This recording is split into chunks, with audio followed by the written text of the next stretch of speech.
আমরা JRBT group ডির যেই আমরা এই মৌখিক পরীক্ষা এবং ইন্টারভিউ আমরা যারা কমপ্লিট হয়েছে এই প্রসেসিংটা আজকে 2020 থেকে চালু হয়েছে আর আজকে 2024-এর প্রায় শেষের পথে।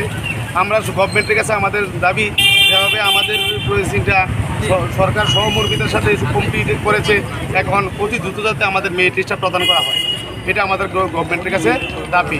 যাতে এই মাসের 15 তারিখের মধ্যে আমাদের মেরিট লিস্টটা গ্রুপ ডি এর প্রকাশ করা হয় এবং যাতে সাথে ওয়েটিং লিস্ট প্রকাশ করা হয়। এই জন্য আমাদের এখন দাবি সমর্থ দিয়ে আমরা ডাইরেক্টরের কাছে আমাদের দাবি সমর্থ জমা দিয়েছি। কতজন আপনারা গিয়েছিলেন? আমরা এখানে প্রায় 50-60 জনের মতো আজকে এসেছি। মানে সারা রাজ্যে কত হবে? সারা রাজ্যে প্রায় আমরা রিটার্নের দিকে প্রায় 16,000 সামথিং, প্রায় বাইভাতে মনে হয় সম্ভবত 12,000-এর মতো আমরা বাইভা দিয়েছি। এখন এটা টোটাল পোস্ট হয়েছে 2,500।